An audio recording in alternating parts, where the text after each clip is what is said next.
Hi guys, welcome back to my channel. Today I'm going to show you how you can get Cempasuchil 40 in EA Sport FC Mobile 24. So you can exchange the Muertos player and you can get 40 Cempasuchil. Before we start, I made this video is for beginner or new into this game. Still confusing how you can complete the quest, how you can challenge the event, so you can get ton of reward from this game.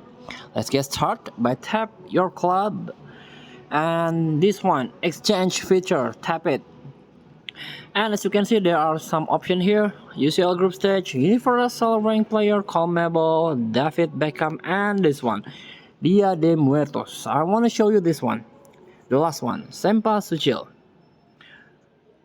Tap this information.